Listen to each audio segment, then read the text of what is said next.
truth is the most convincing story that maps onto reality, and that's why the central narrative is falling apart. Right now in the United States, people should not be walking around with masks. We must see the central narrative for the fiction that it is. We are Americans. While elections are sometimes messy, this was a secure election. The founders began the fight for human liberty and self-governance, and it's up to us to finish the job. I'll tell you what, we are in a truth emergency right now. This is the end game.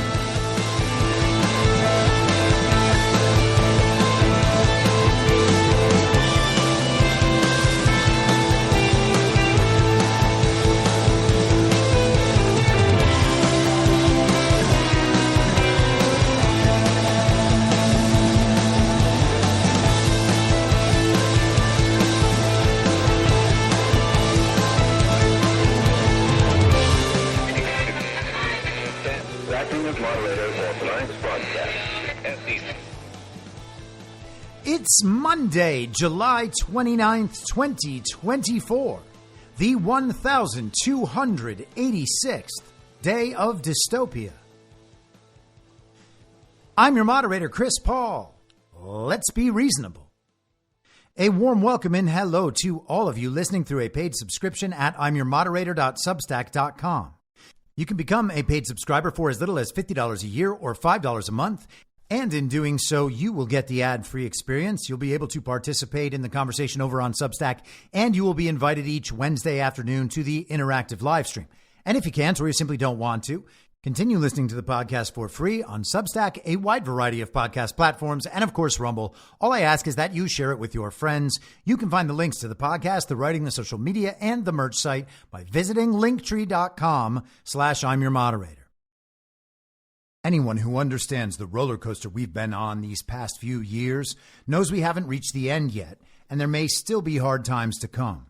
And as we add $1 trillion to the national debt every 100 days, we could be headed for some shaky financial times. If you're like me, you're figuring out how to diversify and make sure some seeds are planted for whatever may come. And that's one of the many reasons I think Bitcoin is part of our future. But it's not only about money. Bitcoin looks to be a critical part of the next generation of technology, communications, energy, verification, and even national defense. I'd encourage everyone to do their research and do it now. And if you're convinced of the likelihood that Bitcoin is an essential part of our future, then you'll need an on-ramp. I recommend River. River empowers you to grow your portfolio without any unwanted surprises and eliminates third-party custodians, putting you in control of your assets. Open an account with no minimum purchase requirement. You can get your Bitcoin journey started with just $1. Visit partner.river.com/reasonable to create your River account today. That's partner.river.com/reasonable. Now, I know that many of you out there understand the need to diversify assets, or maybe you're looking to protect your retirement savings, but you're not quite there yet on Bitcoin. And you feel better about precious metals? I get that too. I think going in multiple directions is wise, and I do that myself. And when it comes to buying precious metals, you want to be working with a good company. And that's why I've partnered with Goldco. Goldco is a 6-time Inc. 5000 winner, 2022 Company of the Year, and they've helped people like you and me place over $2 billion in gold and silver. And I have gotten silver from Goldco. And right now they're offering my supporters up to $10,000 in bonus silver while supplies last. Don't pass this offer up. Go to reasonablegold.com now. This is your opportunity to protect you and your family from an out-of-control government before it's too late. So don't wait a second longer. Take action today. Click on the link in the podcast notes or go to reasonablegold.com now and get your free gold kit, your free IRA kit. You'll be glad you did. All right, everybody. So we are back. I am back from Nashville. I was down there from Wednesday to Saturday for the Bitcoin 2024 convention. Got to see some Nashville friends, got to hang out with my pal G Money from Badlands Media and his partner on Rug Pull Radio, Patriots in Progress. I got to see some great Bitcoin art. I got a sense of what the Bitcoin community was all about. And I had some interesting conversations with some Bitcoiners, visited the booth of the Bitcoin mining company Marathon, and had some interesting conversations with them. And then I split town on Saturday morning and watched Donald Trump's speech from home online. The thing they don't tell you for these big conferences is that if you want to get in the main room to watch the keynote speeches and see the really popular speakers, you're going to have to wait in line for potentially a couple of hours, and then in the room without leaving that area and losing your space for the entire day. I love Donald Trump, but I've seen him speak before, and extending my trip for an extra day so that I could sit in the convention hall for an extra 9 hours just didn't seem like the right move for me. I thought maybe I would be able to get a couple of shows done last week, but I did spend Thursday afternoon and Friday afternoon at the Bitcoin conference. That's the period of the day when I usually do my recording of this show. So apologies that I was not able to put out episodes on Thursday and Friday. I will also be gone this Friday. I have a wedding to attend, and then we'll have 1 week back to normal. The Great American Restorations Tour event in Deadwood, South Dakota with Badlands Media the week after, and then I should be back to my normal schedule for probably the next 3 months as we lead into the election, assuming, of course, that we are actually having one, which is what we are all forced to do by the culture that is obsessed with filtering absolutely everything through an election.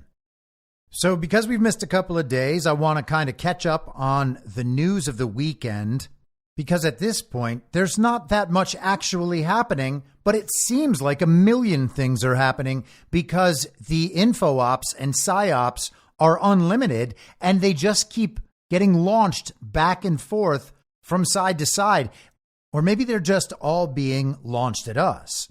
And let's think about what we've gotten over the past few days. We had the Olympic opening ceremonies in France, an absolute disgrace and debacle. Maybe it was just meant to trigger the Christians and conservatives and distract them and make them go crazy, maybe make them demoralized. Or it was meant to advertise the Olympics and get eyeballs on the Olympic content, whether those eyeballs were watching to be entertained or to find something to hate. Perhaps they just want people participating in their rituals. And that is what it was.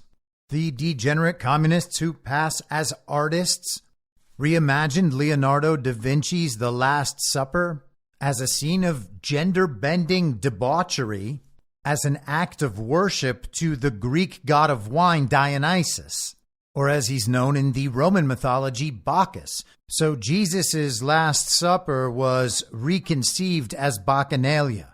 One of the performers, a man, although I don't know how he identifies, spent the show with his testicles hanging out of the leg of his tiny shorts that he was wearing. There was a small child involved with the production who was about 3 feet away. Because what sort of kid doesn't want to grow up thinking that Jesus is a fat lady surrounded by bearded women? Lady Gaga had a song and dance number on Stairs where she sang a French song about feathers, surrounded as always by gay men and they-thems. And then the heavy metal band Gojira played a song featuring an opera singer and a series of headless Marie Antoinettes holding their heads as cannons blasted toward a castle and then streaks of blood flew everywhere. It was actually rather spectacular, visually speaking. Thematically speaking, it was a mess. Here is how the performance was described in an article in Forbes.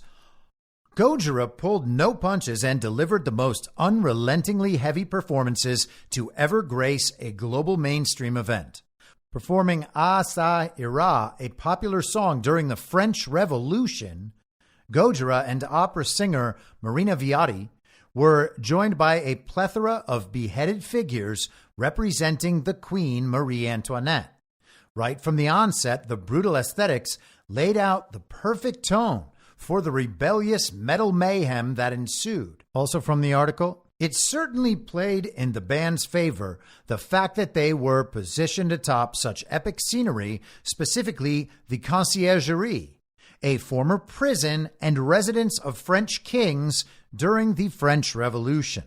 Now, the French Revolution, the historians will tell you, is not technically a communist revolution because, of course, it predates communist revolutions. And it's weird, isn't it, that France was having a revolution just right after we had a revolution?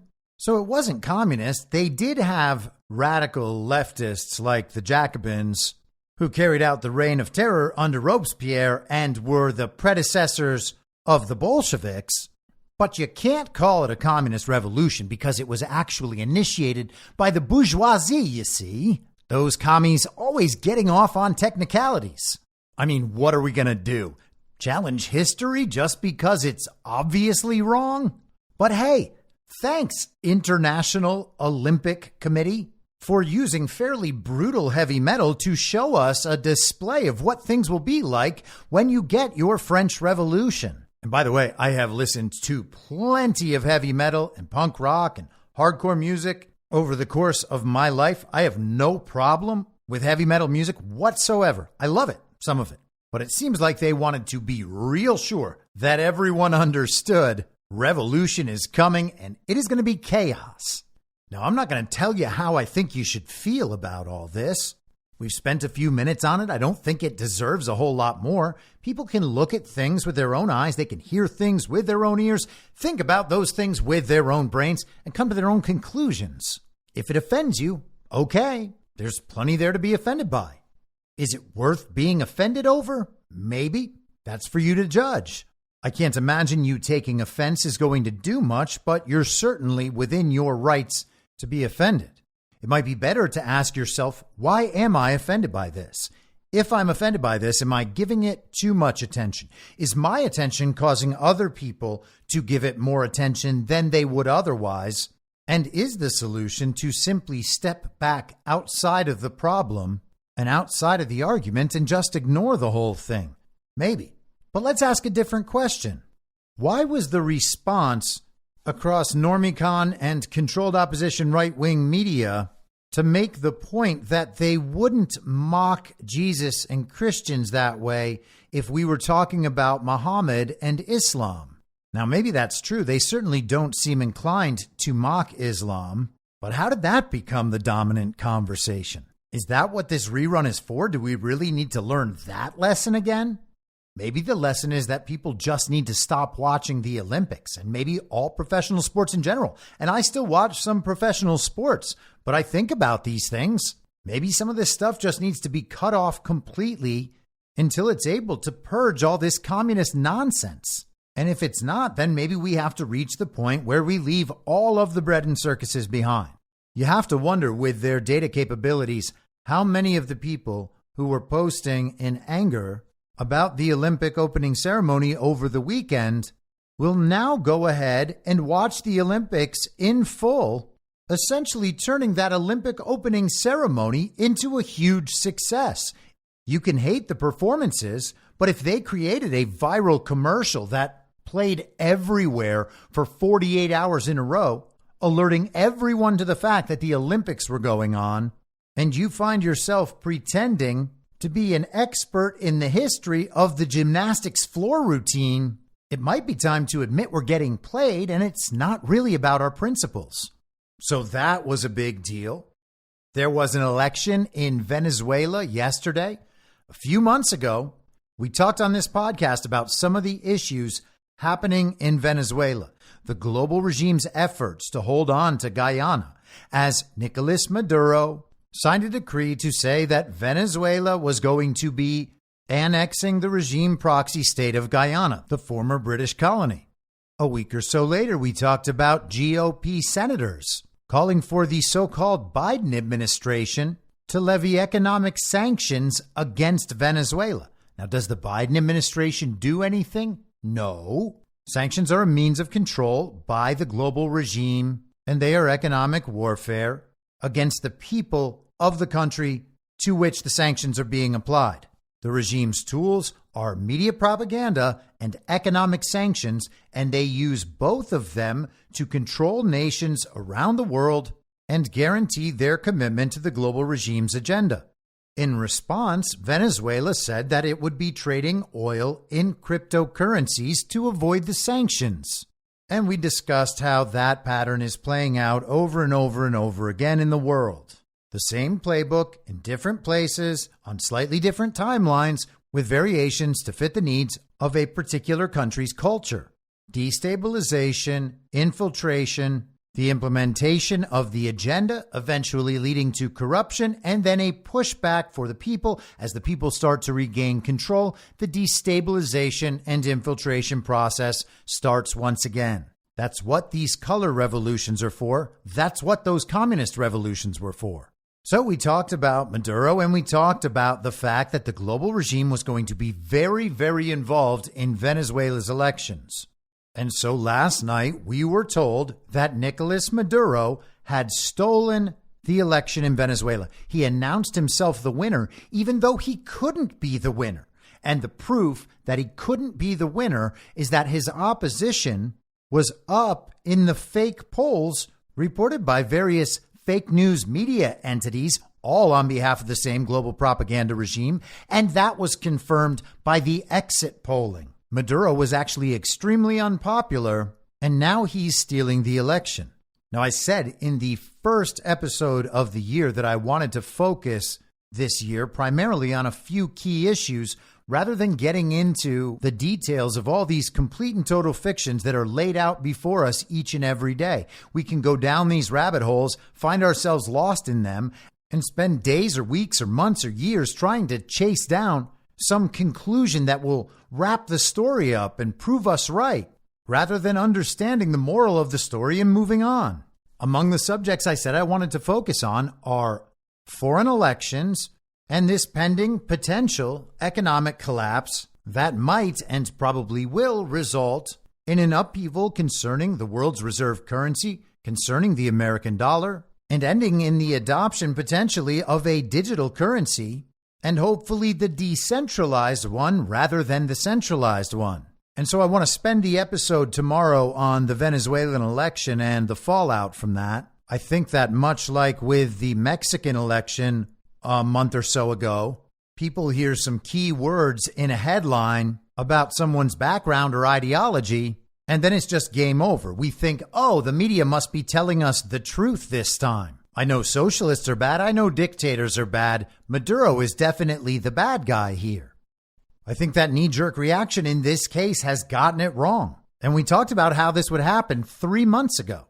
And so I want to take some time and go through all that tomorrow. So we've got two big attention grabbers.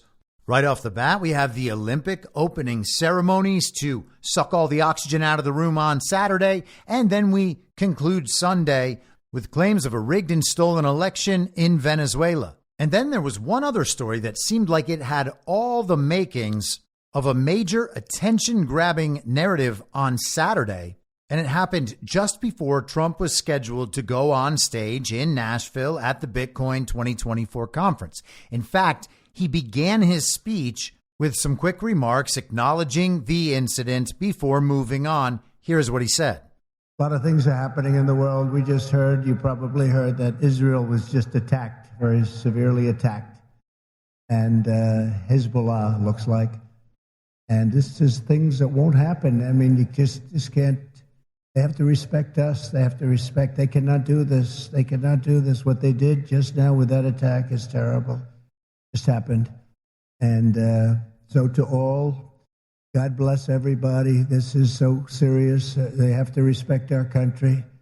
This would never have happened with us, and we just cannot let it continue. So we just wish them all a lot of luck. This happened to us as I'm walking on the stage.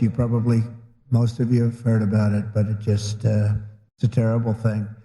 All right, so just as Trump is about to walk on stage at the Bitcoin conference in Nashville, we get reports about an attack on Israel. Just like we got a couple of months ago when we were told Iran was shooting hundreds of rockets or missiles or drones or something at Israel. And we all waited with rapt attention for hours, thinking, when are these rockets going to land? And then we were told that the Iron Dome protected everything. And to cement that story and save face, Israel launched a counterattack that supposedly hit some airstrip or something and is confirmed with satellite photographic evidence given to us by Europe's NASA. That was a Saturday afternoon. Of course, the paragliding go-kart incident on October 7th of 2023, that was a Saturday afternoon. And this attack over the weekend, obviously Saturday afternoon. Here is CBS's coverage from yesterday. U.S. in continuous discussions with Israel and Lebanon after rocket attack. The U.S. said Sunday that it has been in continuous discussions with Israel and Lebanon after Israel and the U.S. blamed Hezbollah for a rocket attack a day earlier on a Golan Heights soccer field that killed at least 12 children and teens, sparking fears of a broader conflict in the region. U.S. National Security Council spokeswoman Adrienne Watson said in a statement Sunday that the rocket was a Hezbollah rocket and, quote, launched from an area they control, end quote. Hezbollah has denied responsibility. Israel's military confirmed it had launched airstrikes against Hezbollah targets deep inside Lebanese territory. The airstrikes were apparent retaliation for Saturday's rocket strike, which the Israeli military's chief spokesman, Rear Admiral Daniel Hagari, said was the deadliest strike against Israel since the October 7th attack. Hagari said 20 others were wounded. U.S. Secretary of State Antony Blinken, traveling in Japan, told reporters on Sunday that, quote, every indication is that indeed the rockets were from, or the rocket was from, Hezbollah, end quote. So basically, he has apparently no idea. He has no idea how many rockets were actually fired, but he's certain that all of them were from Hezbollah. Or at least every indication suggests that they're from Hezbollah. Saturday's attack raised fears that the conflict between Israel and Hamas would lead to a broader regional war. A U.S. official told CBS News that Saturday had been a busy day of, quote, almost all-out war, end quote, between Israel and Hezbollah. And of course, they've wanted an all-out war for this entire time. It has now been 9.5 months since the paragliding go-kart incident, almost 10 months, and they are still trying to get a war with Iran to happen right around the time that we're supposed to have a presidential election. In fact, now we're getting news updates about how Kamala Harris, the fake vice president, the person currently being called the presumptive nominee of the Democrat Party, she's getting briefed on these geopolitical conflicts. She never wanted intelligence updates before, but now she's right in the mix because she's basically pretending to be proxy president. Joe Biden, the fall guy, is basically out of the picture. It's all Kamala all the time, at least for now, for a couple more weeks until they replace her. Or maybe they'll just let her go all the way through the fake election. But she is currently being thoroughly vetted by the public. Every day, new clips go viral, things that Kamala Harris has said that probably sounded good to her supporters 5 years ago and 10 years ago. Elements of Kamala Harris's record that made her a progressive icon in California 5 years ago and 10 years ago. All that stuff that used to be her claim to popularity and competence. It all makes her look terrible now. And when the polls collapse, as they inevitably will, there will be an effort to replace Kamala. All bets are off. These people are unrestrained. We can track the narratives. We can know the significance of the narratives. We can think about what might happen, various scenarios, and how we might react to those scenarios. But attempting to guess at this stuff or confidently taking a stand is basically an exercise in futility. It's still fun. It's still interesting. And there's plenty to be learned by considering various possibilities. But trying to guess the right one is kind of a fool's errand. It is now fully culturally acceptable to wonder whether or not Joe Biden is even president at all. Even Megyn Kelly is starting to tweet about that. It's a cultural meme now. Is Joe Biden president? Is Kamala president? Who's actually running this thing? They haven't bothered thinking about it for the last 3.5 years of Joe Biden's obvious illegitimacy. These people are grovelers before the regime. If the regime tells them that Joe Biden's president, by hook or by crook, no matter how much They cheated no matter how rigged the system is, no matter how obvious it is that Joe Biden did not receive 81 million real lawful American votes. They just kept going along with it because they worship the system. Well, now they're beginning to question the system. Who's actually running this thing? And it's a great point. No one knows. It can't be Joe Biden. Is that even Joe Biden? Even normies are wondering if that's Joe Biden. Kamala Harris can't be running things, not with all of these new geopolitical conflicts popping off. An expanded war in the Middle East might break out. Israel and Iran, it would be a conflagration of the entire region. And we would have Kamala Harris pretending to be president? Kamala Harris can't even pretend to be vice president. Kamala Harris found a way to look stupid trying to talk to children about space. She's not prepared to deal with geopolitical conflicts. Maybe people are waking up and realizing that, I wonder if it matters who's president. Maybe we shouldn't just take the TV's word for it when they tell us that Joe Biden received 81 million real lawful American votes from his basement. I mean, thank goodness these people are not in control. Let's continue with CBS News. Last week, Israeli Prime Minister Benjamin Netanyahu met separately with President Biden and Vice President Kamala Harris, the presumptive Democratic nominee, and also visited the Republican nominee, former President Donald Trump, at Mar-a-Lago. Once again, Donald Trump meets with a world leader and does not somehow violate the Logan Act. Benjamin Netanyahu flies down to the Winter White House in Mar-a-Lago to meet with President Trump. And we are still supposed to pretend that Joe Biden and Kamala Harris are the real president and vice president.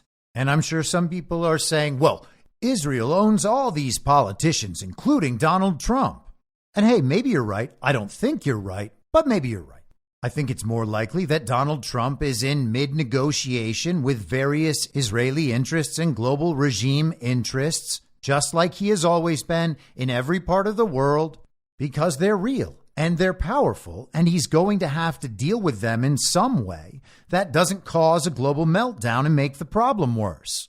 Remember, everything is at least two things. There's a good twin faction in Israel. Our qualms are not with the Israeli people or the Jewish people. And we can hope that Donald Trump is making progress in an American-Israeli agenda that actually benefits the American people. So assuming that Donald Trump is not merely a tool for global Zionism and for the implementation of the global regime's agenda, then it's actually quite remarkable that Benjamin Netanyahu is going down and legitimizing Donald Trump at Mar-a-Lago. And we can look at the pictures in the comments from that event. There is the picture that went viral of Donald Trump and Benjamin Netanyahu shaking hands. Donald Trump takes his left hand and puts it on top of all of that, signifying very likely that he has the upper hand.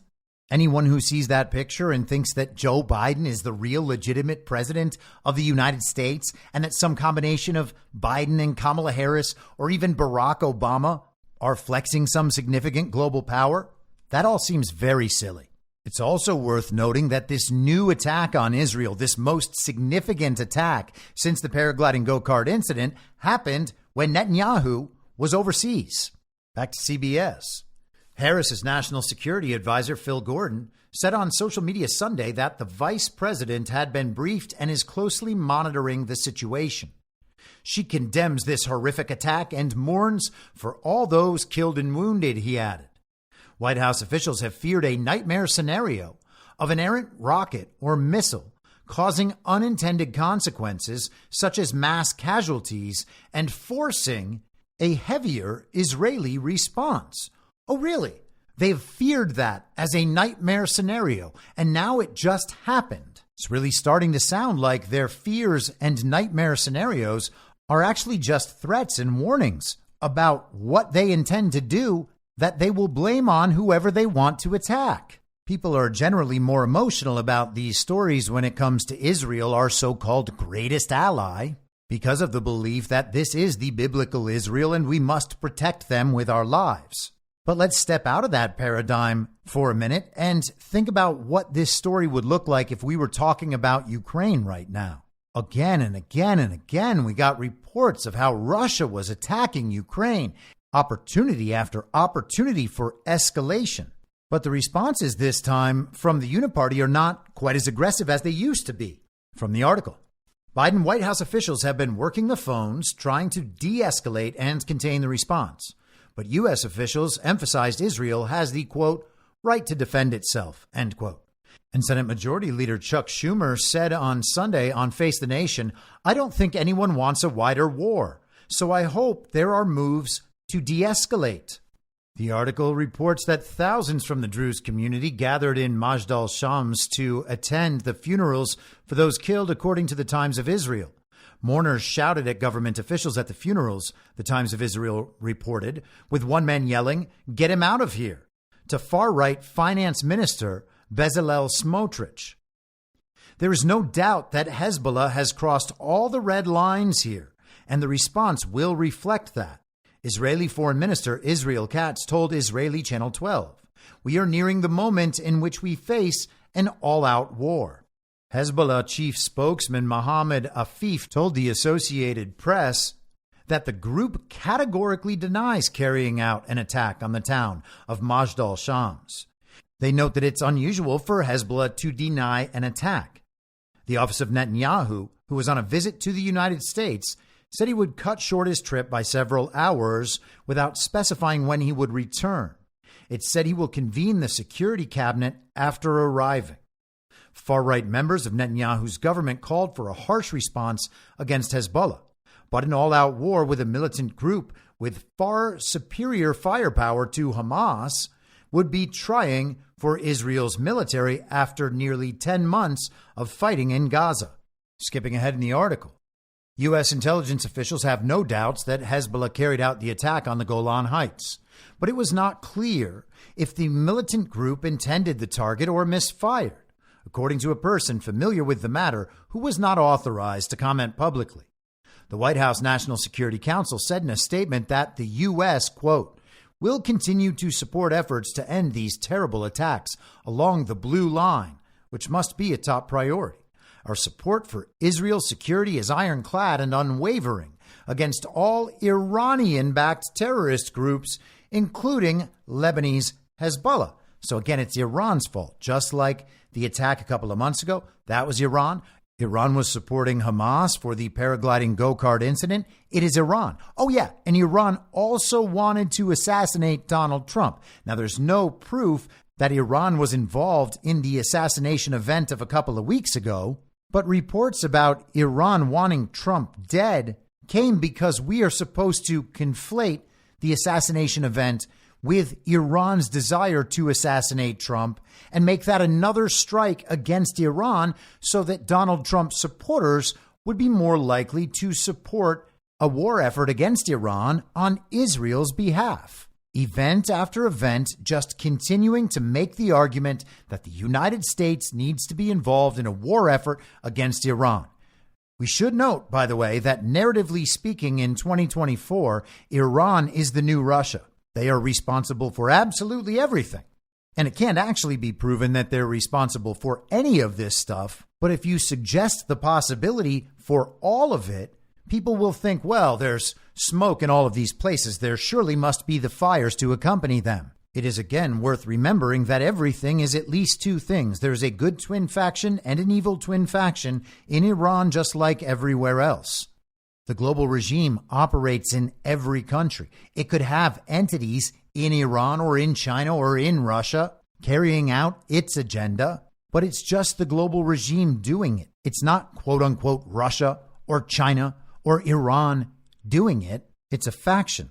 The blame gets put on the country so they can conflate everything into one entity and then attack that. You heard Antony Blinken's statement. They don't even know how many rockets hit. He wouldn't go any further than saying that all signs seem to indicate it's from Lebanese Hezbollah.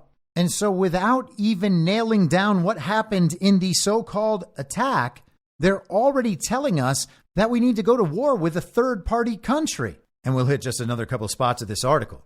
Majdal Shams has not been among border communities ordered to evacuate as tensions rose, Israel's military said, without saying why. The town doesn't sit directly on the border with Lebanon. Saturday's violence comes as Israel and Hamas are weighing a ceasefire proposal that would wind down the nearly 10-month war in Gaza and free the roughly 110 hostages who remain captive there. So Benjamin Netanyahu comes to America. He speaks before a joint session of Congress, has a meeting with Speaker Mike Johnson.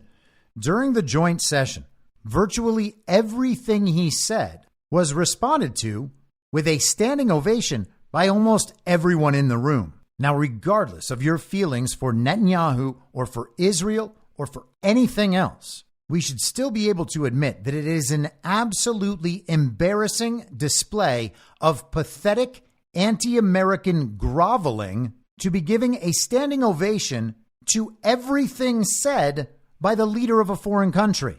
I encourage all of you to go to YouTube and watch a few minutes of the Netanyahu speech and see our illegitimate House of Representatives and Senate work in the sort of unipartisan fashion that by now should tell absolutely every American these people are screwing us. So Bibi's here. He speaks before the Congress. He meets with the fake president, Joe Biden. He meets with the fake vice president, Kamala Harris. Both of those merely photo ops. The people are utterly irrelevant. And then he flies down to Mar-a-Lago to have a meeting with Donald Trump. Before he can return home, Israel is once again attacked. But was Israel attacked? There are people who are even less convinced than the fake Secretary of State, Antony Blinken.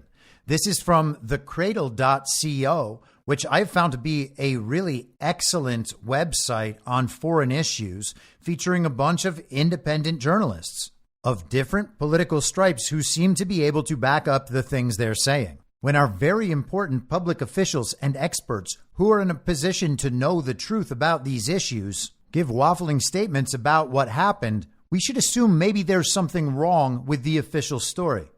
So this is the Cradle from yesterday. Following Majd al-Sham's incident, full-scale war with Lebanon is near, according to Israel's foreign minister.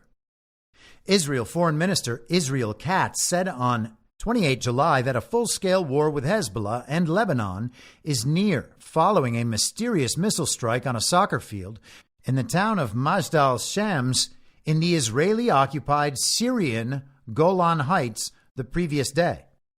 We are approaching the moment of full-scale war with Hezbollah and Lebanon, Katz told Israeli media. The Israeli military said on Sunday morning that it had conducted overnight strikes in various locations in Lebanon, including Borj al-Shmali in the Tyre district and areas in the Bekaa Valley, allegedly in response to Saturday's bombing in the town of Majd al-Shams.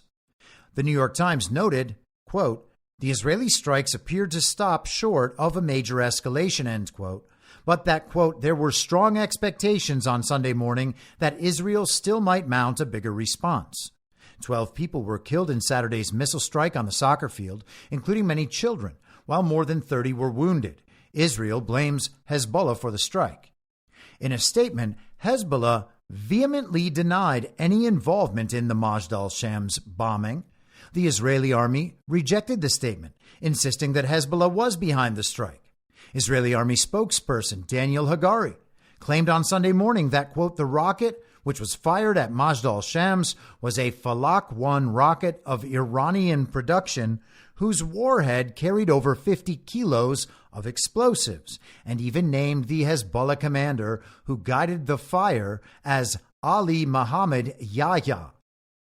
Eyewitnesses at the scene, however, reported that it was an Iron Dome interceptor missile that fell on the field, according to an Al Arabi TV correspondent who spoke with a member of the Israeli ambulance service, the Red Star of David.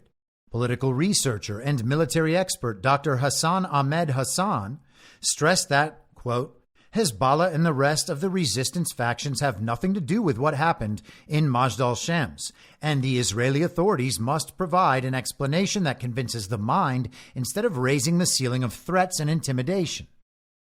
Following the attack, Israel's Minister of Energy and Infrastructure, Eli Cohen, warned that, quote, Lebanon should burn in a social media post. That's pretty aggressive. Minister of Energy and Infrastructure of Israel said Lebanon should burn Israeli media and the army have described the victims as Israeli civilians, but the residents of Majd al-Shams are Syrian Druze living under occupation since the Israeli army occupied the Golan Heights in 1967 during the Six-Day War. Residents of the town have refused Israeli citizenship and continue to view themselves as Syrians. Protests in support of the Syrian state, headed by President Bashar al-Assad, were common in Majd al-Shams during the 8-year war that erupted in Syria in 2011. Druze in Majd al-Shams were angered by Israeli military and financial support for al-Qaeda-linked groups fighting the Syrian government.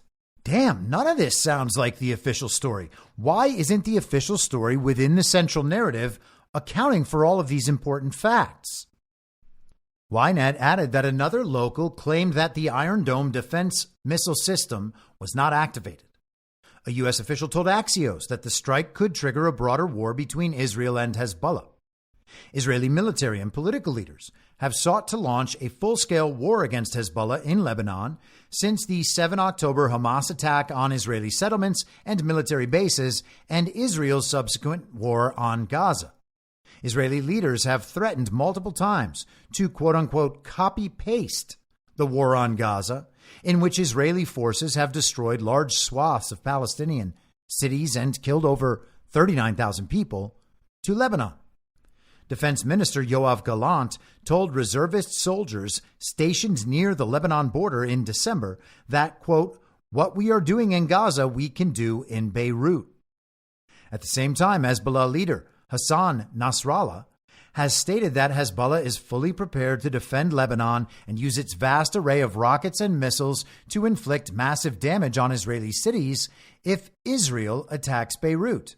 In June, Nasrallah stated that Israel's threats to launch a full-scale war in Lebanon, quote, do not scare us, end quote, and that Israel is the party that should be scared. Despite issuing threats, Israeli leaders have not been able to gain U.S. approval for a full-scale war in Lebanon and are hoping a Donald Trump win in the U.S. presidential race in December will allow them a freer hand to launch a war. Following Saturday's attack, Trump suggested President Joe Biden and Vice President Kamala Harris bore some responsibility. Today's attack on Israel cannot be forgotten. It will go down as another moment in history created by a weak and ineffective United States president and vice president. With time, this situation will only get worse for our country, Trump stated. And so that was the Cradle's reporting. But I want to focus in on the claim that the attack might have been caused by some sort of malfunction of the Iron Dome missile defense system, because this wouldn't be the first malfunction of the Iron Dome missile defense system. And this would not be the first time that happened. From the Times of Israel, last May 4th, 2023, IDF technical error caused Iron Dome to malfunction during flare-up with Gaza. And we'll spend just a minute with this. An Israeli Air Force investigation into the activity of the Iron Dome air defense system during a flare-up of violence with the Gaza Strip earlier this week revealed a quote-unquote technical error during one of the rocket barrages that resulted in projectiles not being intercepted before they landed in populated areas. The military said Thursday that the issue, which occurred on Tuesday afternoon, was fixed by the IAF immediately after it was discovered and did not recur on Tuesday evening or in the early hours of Wednesday when more rockets were fired. The Tuesday afternoon barrage saw several rockets slam into populated areas in southern Israel, including one that hit a construction site in the city of Sderot and wounded 3 foreign nationals. Israeli Defense Forces did not elaborate on the issue that apparently caused several rockets not to be intercepted. The IAF said in its investigation that the Iron Dome interception rate of rockets headed for populated areas amid the day-long flare-up was 90.5%. Last year, the IDF boasted of a 97% interception rate by Iron Dome. According to the military, over 100 projectiles, including rockets, mortars, and shoulder-launched missiles fired at Israeli aircraft, were launched from Gaza during the fighting that began Tuesday morning and ended Wednesday morning. The article notes that the Iron Dome has seen similar malfunctions in the past. In May 2021, a technical issue with an Iron Dome battery during a massive rocket barrage toward the coastal city of Ashkelon prevented some rockets from being intercepted and may have been responsible for the deaths of 2 women and the injury of dozens of people. So that was from May 4th, 6 months before the paragliding go-kart incident, which again was one of those things that Israeli intelligence knew about for a considerable amount of time in advance, but nonetheless did not stop, despite the fact that Israel has the Iron Dome and the most secure border in the entire history of the world, the most technologically advanced border in the history of the world. It was penetrated by terrorists with rifles on paragliding go-karts. For being the world's best military by far, Israel sure makes a lot of unforced errors, a whole bunch of major whoopsies. And then we have this from November 10th last year. This is a month after the paragliding go-kart incident. This is actually from The Dispatch. This is a pro-Zionist neocon outlet featuring David French and Jonah Goldberg, among others. They were one of the companies tasked by Facebook with being the conservative side of the censorship apparatus. They were one of the organizations doing all the fact-checking that would then be used as the justification for labeling certain content, removing certain content, and banning certain accounts. They are 100% global regime through and through. So if there's one thing this is not, it's anti-Israel, anti-Semitic propaganda. This is their headline from November 10th last year. Did an Iron Dome missile fail and fall on Tel Aviv? The claim is true, though no injuries were reported. A number of Arab English language media organizations have reported this week that an Israeli Iron Dome interceptor missile struck close to Tel Aviv after malfunctioning in the air. Videos of the supposed failure are circulating widely on social media platforms such as Twitter, Instagram, and Reddit. Israel rains rockets down on itself. Major malfunction redirects defense system, reads one Facebook post with more than 4,000 likes. Israel's Iron Dome interceptor has malfunctioned tonight, and its rockets have misfired and slammed into homes, businesses, and a hospital in Tel Aviv. There's been little to no reporting of the incident in English-language Israeli media, leading commenters on many social media posts to ask whether the videos are legitimate or simply misinformation. While The Dispatch Fact Check could not confirm whether the projectile damaged any buildings when it fell, the incident did in fact occur. Yes, it happened. An IDF reservist based in Tel Aviv told The Dispatch Fact Check. A number of Hebrew language outlets in Israel have also reported the malfunctions, including Ynet and Walla! According to the reports, a barrage of Hamas rockets was launched at the Tel Aviv area on the night of November 5th, resulting in a response from local Iron Dome systems. One interceptor fell near Rishon LeZion, a city just south of Tel Aviv. During a barrage of rockets from the Gaza Strip toward central Israel, parts of an interceptor that was launched fell in Israeli territory due to a technical malfunction, an IDF spokesperson told The Dispatch Fact Check. All of the rockets were intercepted according to protocol. No injuries were reported and the incident is under review, end quote. This very informative and important fact check concludes with a series of restatements of the official story to let us know that even when the Iron Dome is very, very bad, it's still very, very good and so important. The Israeli Air Force first deployed Iron Dome in 2011 to counter rocket attacks originating in Lebanon and Gaza. The system responds to incoming projectiles through a 3-step process of detection, analysis, and interception. Its battlefield radar system first locates and monitors incoming projectiles, after which a battlefield management and weapon control system calculates a point of impact.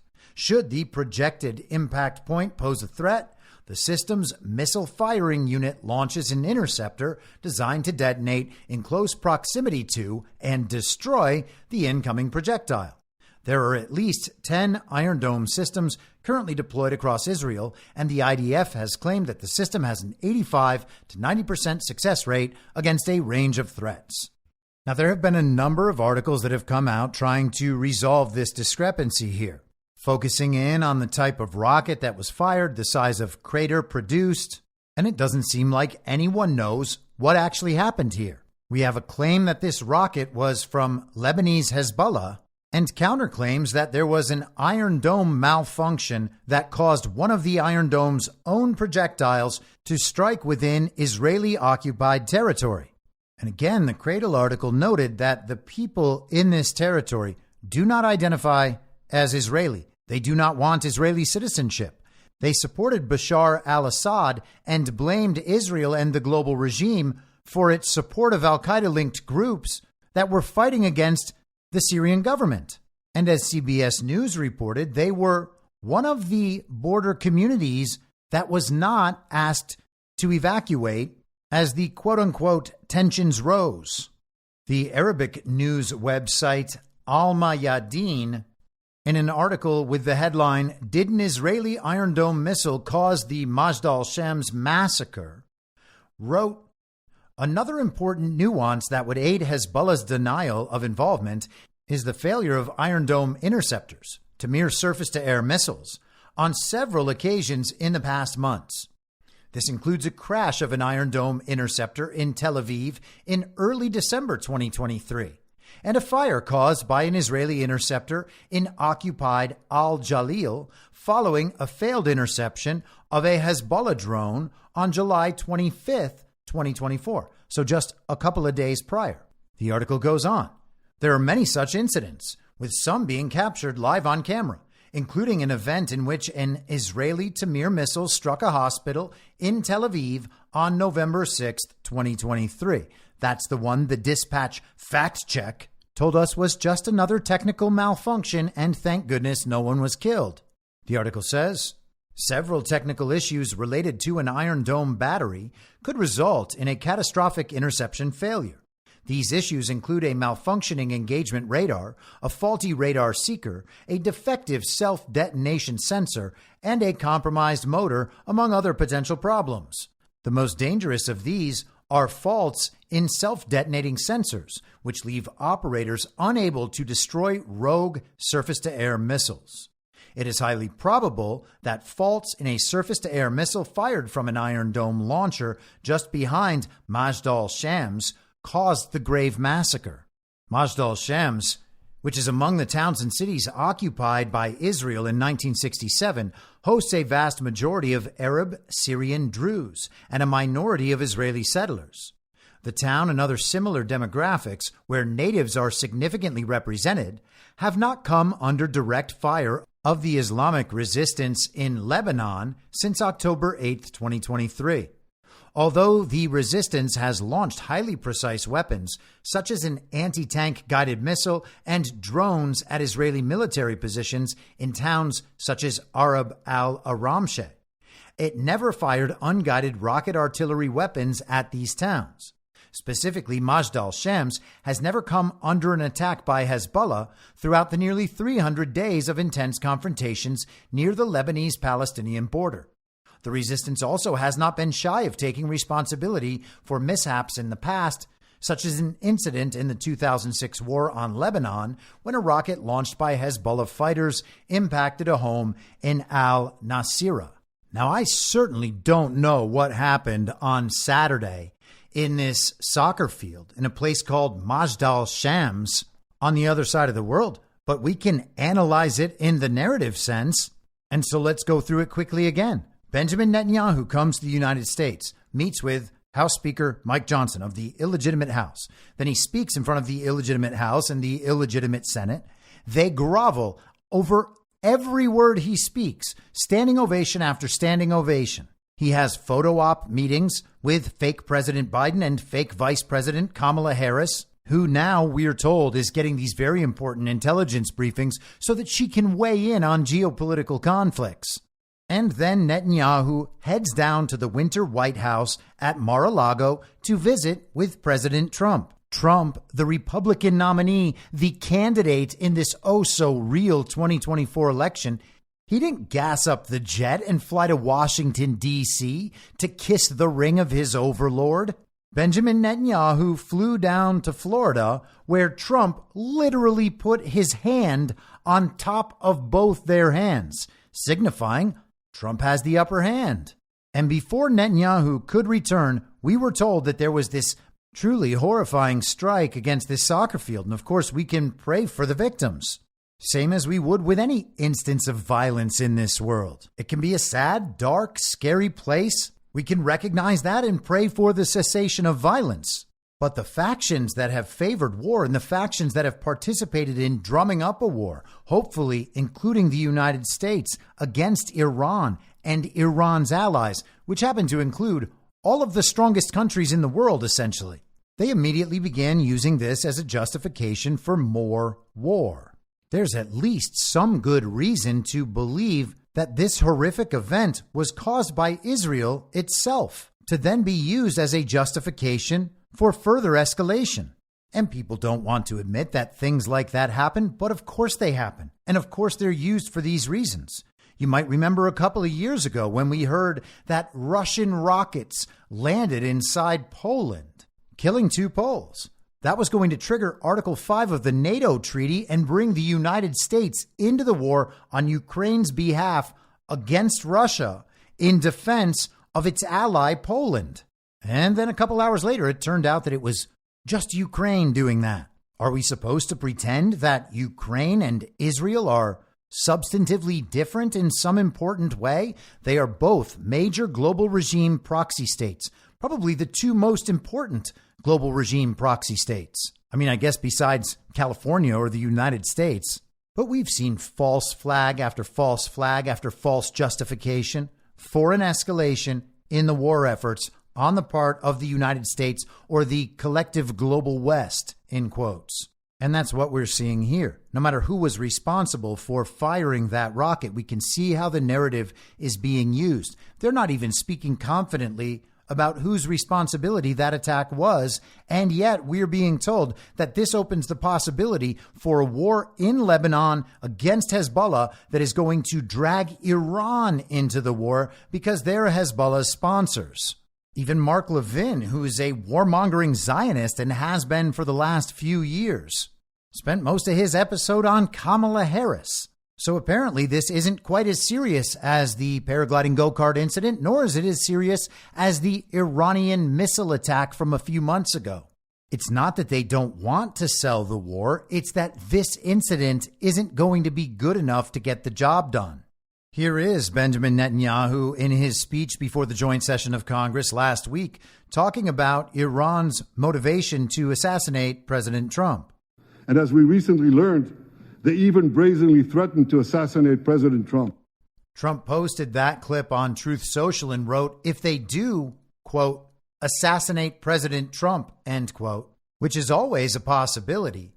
I hope that America obliterates Iran, wipes it off the face of the earth. If that does not happen, American leaders will be considered, quote unquote, gutless cowards. That certainly runs some narrative interference in case there is any future attempt on Donald Trump's life that would then be blamed on Iran. Let's pray that does not happen. And then Trump had this to say about Netanyahu on Truth Social Saturday morning, about 8 or 9 hours before the attack. Prime Minister Netanyahu of Israel had a terrible and quote unquote insulting meeting in D.C. with Kamala Harris, who also refused to preside over Congress during his speech, which is an obligation of the vice president. And it sounds like he is quoting Netanyahu, who would have said, if I am reading this correctly, that his meeting with Kamala Harris was insulting. Rarely has such a thing happened, Trump writes. Her ineptness will greatly prolong the war and delay the hostage release. The same people that embarrassed us in Afghanistan with their gross incompetence are the ones who are telling Israel not to fight any longer with Hamas. Forget October 7th, they say. Any Jewish person that votes for Kamala or a Democrat should immediately have their head examined. Likewise, Catholics who are being persecuted by this administration should not be voting for radical left Kamala. Vote Trump 2024, make America great again. So Trump, in multiple examples, is fortifying his narrative support for Israel and his opposition to Iran. And he's doing this while acknowledging this new reported attack. No matter who it was who caused it, he's accepting the official story on that for now, as he often does. And we will discuss this dynamic more tomorrow when it comes to his reaction to this Venezuelan election. And he's using all of this to further discredit the fake president and fake vice president. And I know that people remain uncomfortable with this, but it's true that the narrative manipulations are as real and perhaps more real than the underlying events in their ability to create future realities. And I have made the argument many times. I think by now, probably many of you agree with me. And hey, maybe you even came to the conclusion before I did. But if the underlying events are ultimately unknowable, and they are, then it makes sense to focus mostly, if not entirely, on the narrative aspects, because that's where the real thing is happening. Now, I suspect that the spectacle of this Olympic opening ceremony and a big story about a major new attack in Israel were used to some level of success to completely distract from Donald Trump's appearance at the Bitcoin 2024 convention. For whatever reason, people still seem to refuse to want to learn about Bitcoin, what Bitcoin is, what possibilities might be just over the horizon. And to the extent that people are unwilling to learn about it and unwilling to engage in the ideas, they will be unable to understand the impact and importance of some of what was presented over the weekend, particularly by Robert F. Kennedy Jr. and Donald Trump. And I may as well mention Michael Saylor as well, who wants to create a U.S. Bitcoin reserve, or as Major Jason Lowry of the Space Force would say, a Bitcoin stockpile. Donald Trump used that phrasing as well, in an effort toward the future dominance of the United States financially, in the energy sector, and for our national security and national defense. Now, I know some people out there don't like Robert F. Kennedy Jr. That's just fine. He's going to say some things in his voice, which people also don't like. And the point is to understand those things, not to think about how bad Robert F. Kennedy Jr. is and how much you don't like him. If you don't like him, just think of him as a narrative construct, because he is that.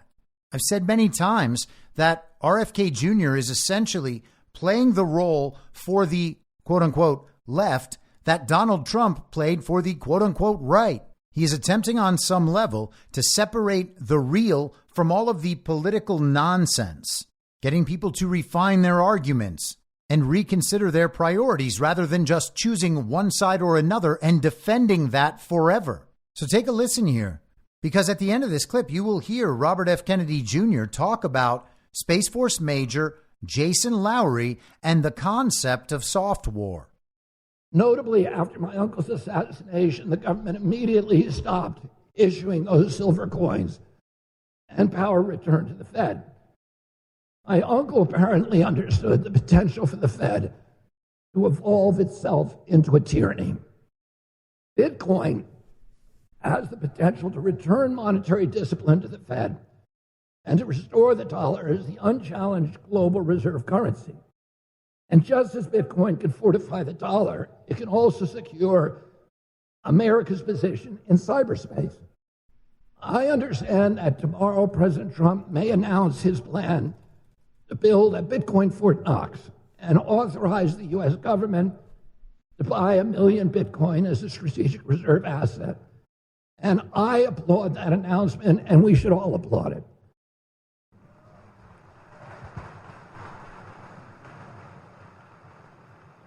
I hope that President Trump's commitment to Bitcoin is more than political expediency. The most cynical political reason for endorsing Bitcoin is to excite the 60 million Bitcoin American holders by policies that make the number go up. But it's my hope that President Trump and the DNC nominee, who he or she may be, will develop a deeper understanding of the earth-shaking reasons to ensure that Bitcoin has a strategic reserve in the U.S. Treasury. The most compelling of those reasons is laid out in U.S. Space Force major Jason Lowery's MIT thesis entitled Software.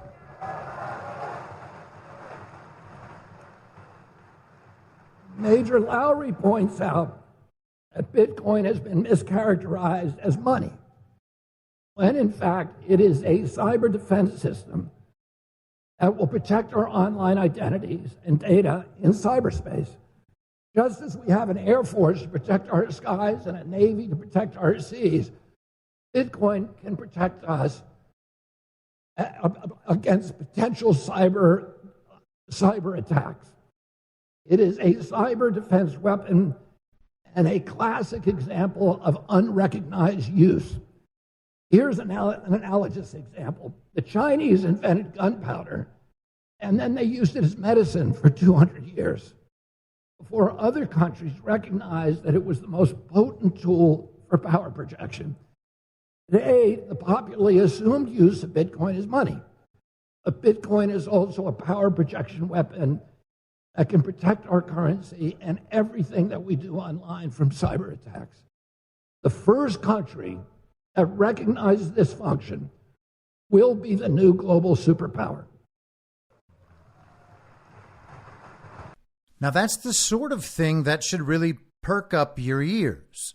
Space Force Major Jason Lowery's book, his MIT thesis, Soft War, is now being introduced into the national conversation from a major platform.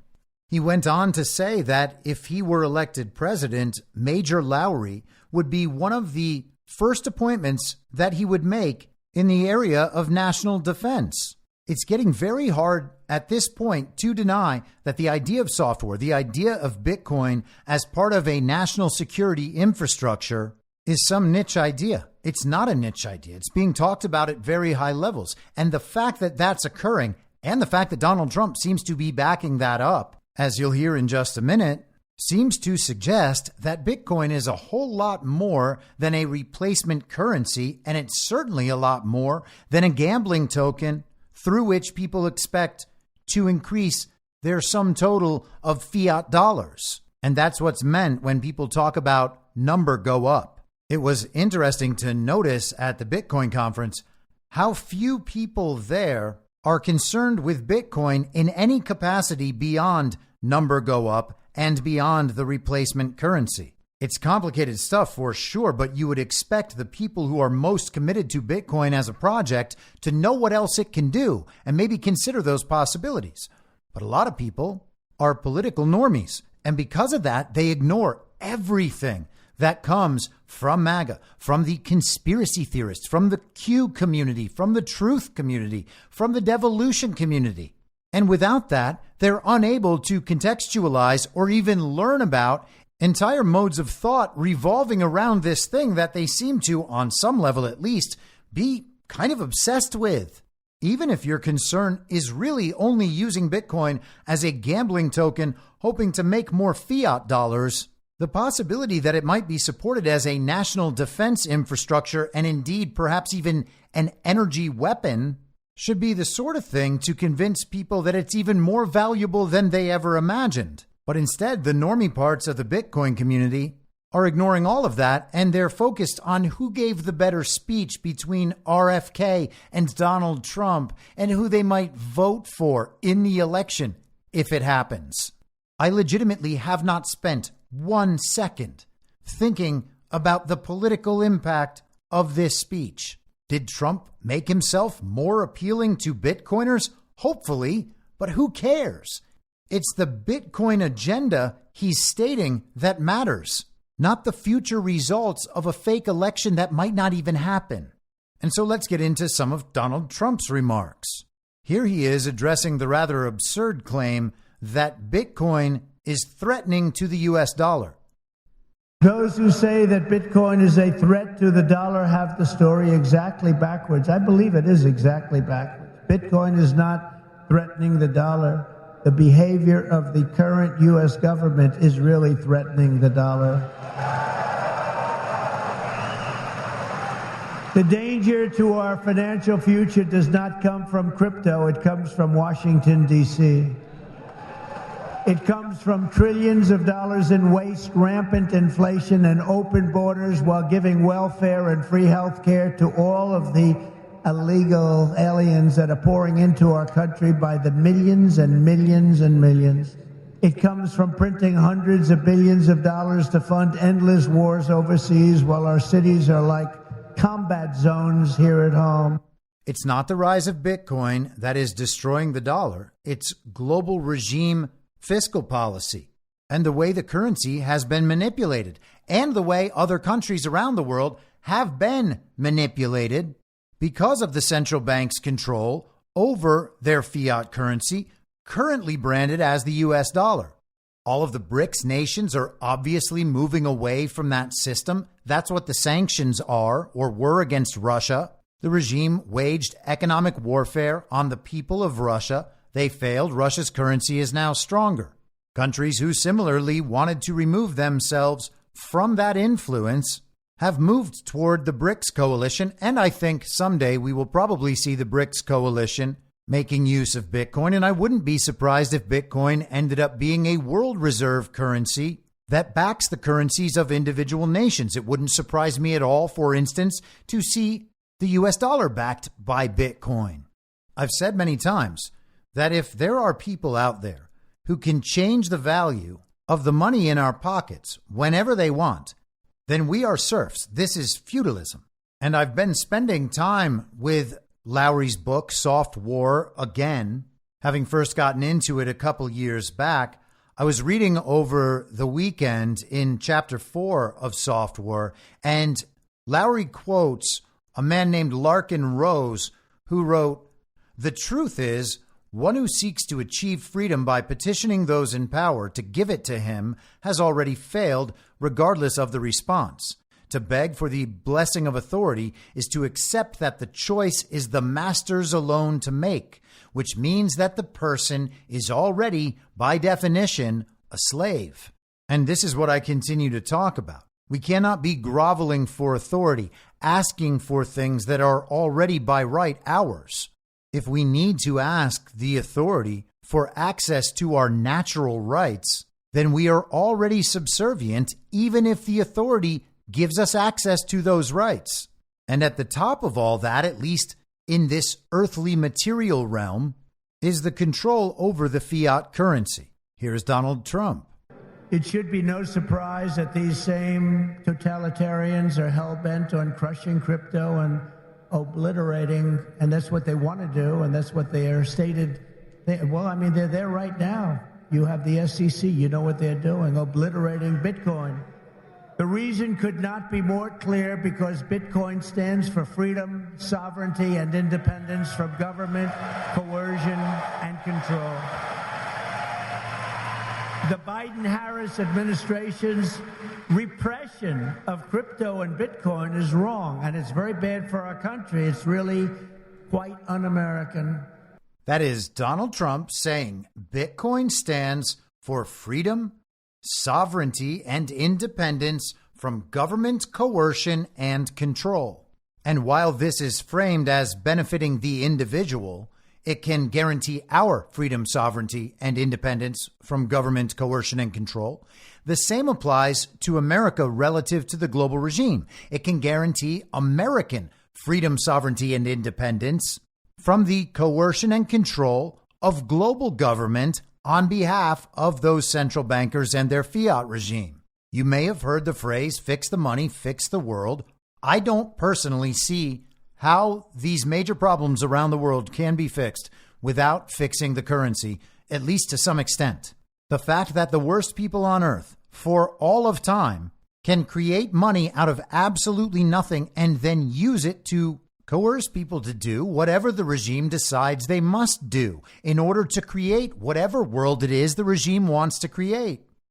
And check this clip out. This is one of those stretches of a Trump speech where if you are not a Trump supporter, if you don't listen to Trump speeches, if you don't pay attention to what Donald Trump actually says, and you don't understand the context of his remarks, if you're one of the people who thinks Donald Trump is stupid and that you're so much smarter than Donald Trump, you're going to get really upset. And many of the normie Bitcoiners online did get upset because Trump talks about how his presidency oversaw a massive increase in the value of Bitcoin. They don't believe Trump had anything to do with that. And even though the price has continued to increase during the fake administration's term, it's increased at a slower rate, and Trump attributes that to other economic factors caused by the Uniparty's policies. So it's a subtler point. But the standard issue villagers out there, including the standard issue villagers who like Bitcoin, think it's just Trump boasting about himself and trying to take credit for Bitcoin, which is their thing. People believe Donald Trump actually just discovered Bitcoin a couple of months ago. RFK Jr. even mentioned it in his speech. But does anyone actually believe that? Donald Trump just found out about Bitcoin a couple of months ago? Here's the clip. Get them to be woke, but these people are not going to go woke, I can guarantee you that. With your support this November, we will restore confidence and we will restore common sense to our nation's capital. Because ultimately, it is about, it's not, are you conservative? Are you liberal? Are you progressive? They like progressive. It sounds so nice, right? It'll destroy our country. It's actually become a terrible word. It'll destroy our country. But it's not about that. It's about common sense. We want to bring common sense back in. This is all common sense that we're talking about today. And Bitcoin and crypto will skyrocket like never before, even beyond your expectations. And you are the people that are doing it.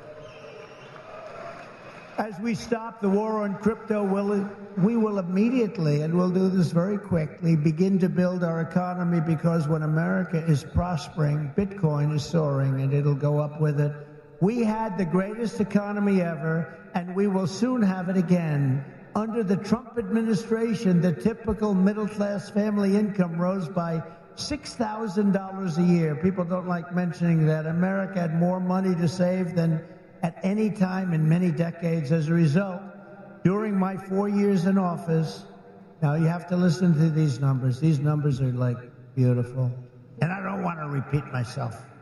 Listen to these numbers. As a result, during my 4 years in office, Bitcoin surged by 3,900%, from $898 the day I took office to $35,900 the day I left. That was the biggest jump, I guess, in just about any industry. Think of that. Now compare that to just after 3.5 years of Biden and Harris, adjusted for inflation, Bitcoin is up 50%. Now 50% sounds good, but not when you're comparing it to almost 4,000%, right? 50%. You know, normally you say, oh, that sounds pretty good. Let's not put that into the speech. No, 50% is not good. When people can't afford groceries or rent, they have no savings to store in Bitcoin. This administration caused the biggest inflation in the history of our country, and that's what's happened. Our people are being wiped out. From the very first day we take back the White House, we will replace the Biden-Harris economic stagnation with a brand new Trump economic boom. You're going to have a tremendous boom. Now, I am not arguing that Donald Trump was responsible for Bitcoin's increase in price over that time. But you also can't argue that he's got nothing to do with it, or that the economy produced under Donald Trump didn't provide opportunities for people to have more discretionary income that they could then put into savings, which is, by the way, what buying and holding Bitcoin is. It's a store of wealth. But even if you want to call it speculative savings, that still requires some discretionary funds. People who have extra money can decide what to do with it. And if they see a future for Bitcoin, that can be a situation where they get to lock in at least a little bit of whatever security that might provide in the future. Michael Saylor, the CEO of MicroStrategy, who's literally building a Bitcoin treasury. His company uses debt financing to buy more Bitcoin and then pays off the debt with the profits on the Bitcoin and then just keeps buying more Bitcoin. He thinks the dollar value of Bitcoin in the next 20 years could be anywhere between $13 million and $49 million per Bitcoin. Now, I'm not saying that's going to happen. I don't know if it'll happen or not, but it's worth considering that those sorts of possibilities, which are not out of the question, might be an opportunity for a lot of people on the lower ends of the income spectrum to equalize things a bit for themselves relative to other people who may be well ahead of them in the fiat game. But leaving that aside, Trump is still focused on people's ability to save and to invest for the future so that they might have something to hand down. He's talking about the American dream and trying to bring it back. He says common sense in there a couple of times. People have brought up parallels to the writings of Thomas Paine. And despite that, the standard issue villagers think they are dunking on the president of the United States, pointing out that Donald Trump's not responsible for the number going up that much. Yep, good point, guys. You nailed it. Owned Trump again. You indeed are smarter. Now, there was an interesting dynamic between RFK Jr.'s speech and Donald Trump's speech. After RFK's speech on Friday, people said, oh, Donald Trump has to do a lot and promise a lot to the Bitcoin community to top this. Because, again, they're looking at this through the lens of an election, one competing with the other. Whereas I look at this and Space Force Major Jason Lowry looks at this, and I believe that Donald Trump and RFK Jr. both look at this as both men working together to set a future agenda for Bitcoin, speaking to two different audiences where each audience might have previously not been willing to hear from the other man. And when you put the two men's plans together, they form one very cohesive and comprehensive future agenda for Bitcoin in the United States of America.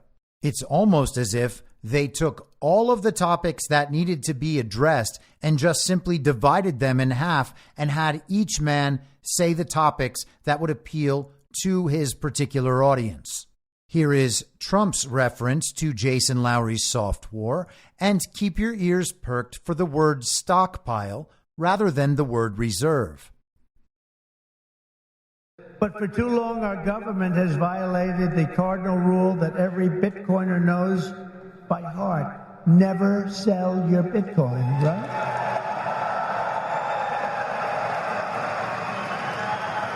That's right, isn't it, huh? That's right.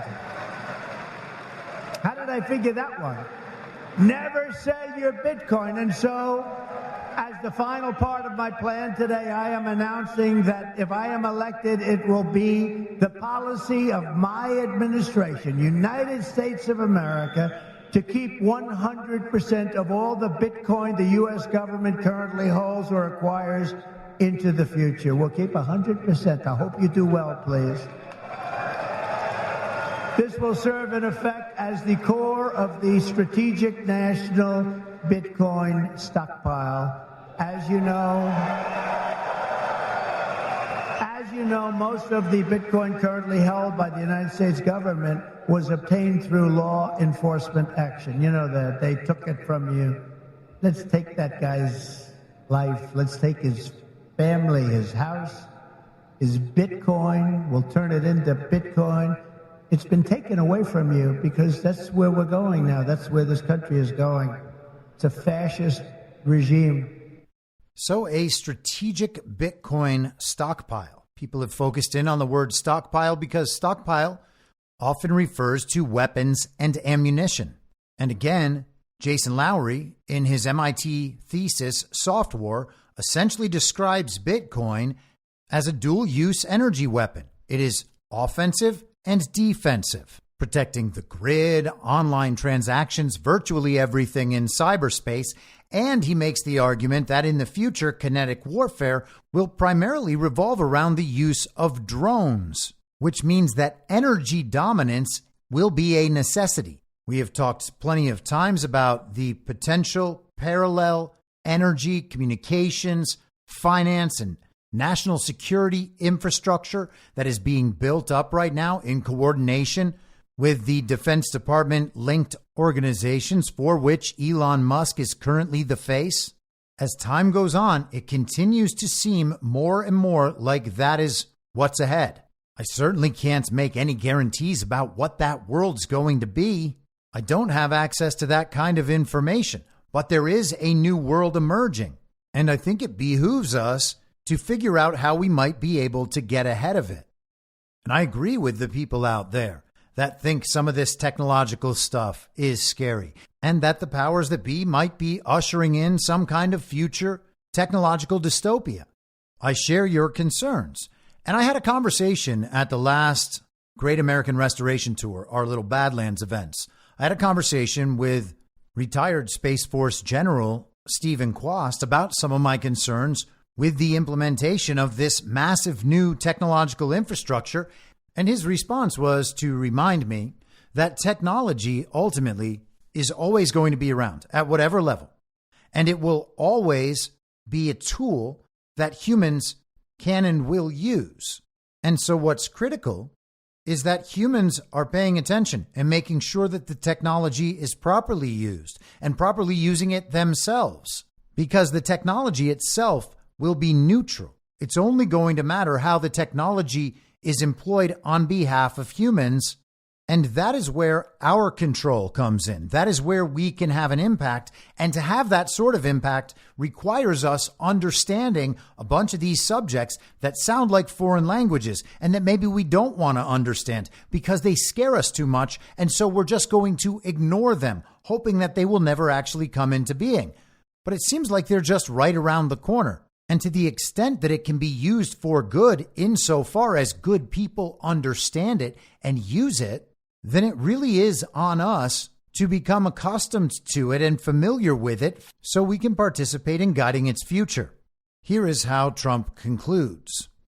Ultimately, my promise to each and every one of you is this: I will be the pro-innovation and pro-Bitcoin president that America needs and our citizens deserve. This will be one industry, but this will be a thriving industry, a great industry, and I'm going to be doing the same thing for every other industry also. Our nation has never thrived by trying to censor new ideas and shut down the dreams of our people. America always plants our flag on the next frontier and pushes boldly ahead. We have to do that. We haven't been doing that for a long time, especially the last 3.5 years. It's gone the exact opposite. Those of you in this room inherit the legacy of generations of American pioneers and patriots, risk-takers and renegades who settled this continent, built the modern world, and lived on the bleeding edge. You live on a bleeding edge. You do know that, Bitcoiners, don't you? You are the modern-day Edisons and Wright brothers and Carnegies and Henry Fords, and what you do in your lifetime stands a chance to outlive us all and inspire humanity for generations to come. This will go down as a very important day in the history of your industry. Together you are building America's future with your own smarts, your own grit, and your own skin in the game. You have a lot of skin in the game, and that's what you're doing. It takes courage to do it. Most people don't have that courage. My job will be to set you free and to let you do what Americans do best and what you're going to do better than anybody. Win, win, win. You're going to win, win, win. With energy, passion, and brilliance like we have rarely seen before, our country cannot fail. We're in a failing nation right now, but we're not going to be for long. Our country cannot fail. With your help, we will save our nation, we will restore our republic, and we will make America and Bitcoin bigger, better, stronger, richer, freer, and greater than ever before. Thank you all. Have a good time with your Bitcoin and your crypto and everything else that you're playing with. And we're going to make that one of the greatest industries on earth. Good luck, and God bless you all. Thank you. God bless you. Thank you. Now, unless Trump is trying to put one over on all of us, that was downright inspiring. People talk about the plan and what the plan is and how long the plan has gone on. And apparently some people out there think that the plan culminates in Donald Trump being declared by the television as the winner of a rigged election. And that means we've won. Well, that's not the end of the game. That won't mean we've won. That would be a minor political victory in the bigger picture. As I said earlier, even in this material earthly realm, the final boss, if you're familiar with that video game term, the final boss is the bankers. We're not going to defeat the bankers and a millennia-old satanic cabal by pressing little buttons on an iPad screen attached to a black box. The regime has two weapons, two critical tools that it has used to consistently destabilize, infiltrate, corrupt, and destroy countries all over the world, bringing them ultimately under their control. And those are the global state propaganda media, the control over the means of information that they seem to have lost, and the control over the finance, which means the currency, which means the global regime bankers' fiat currency, currently branded as the American dollar. Maybe someone out there knows a different possible solution than moving away from their currency, but I've never heard one. There are rumors that at the point at which the regime's fiat bankers would be offering a central bank digital currency for popular use, they would be willing to simply remove people's debts, forgive their lifetime of debts, just to get them onto the new currency, just to get everybody to adopt their currency. That's how important it is for them to have control over a centralized fiat currency that they can manipulate at will and that they can use to restrict people's behavior or give them access to the things they're accustomed to doing. Buying certain foods, going certain places, buying a car, living somewhere. The point is that there has to be some way out of that or there is no win. The pattern in everything we're seeing right now is a move from centralization toward decentralization.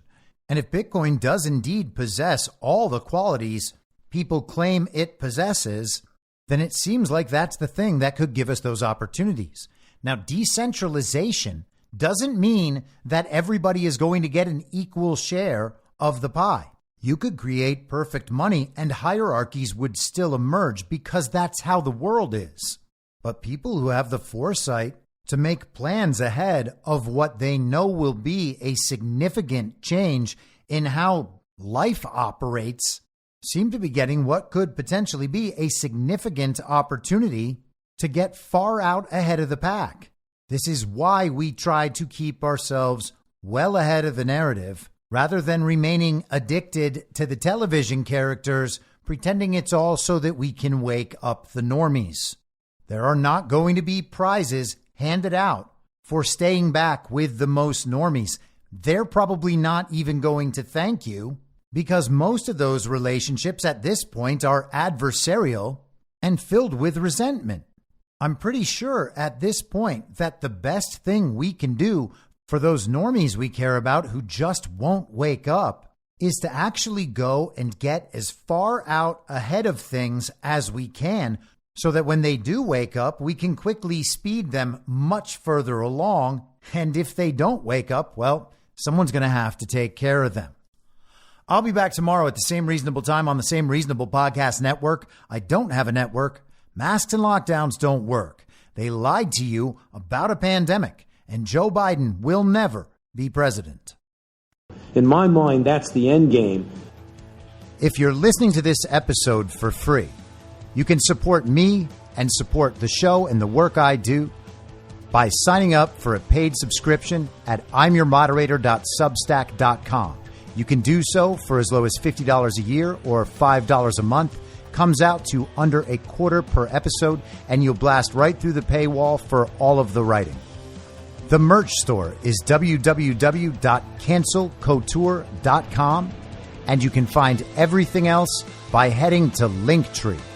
Linktree.com/I'mYourModerator. And I'll see you soon out on the range.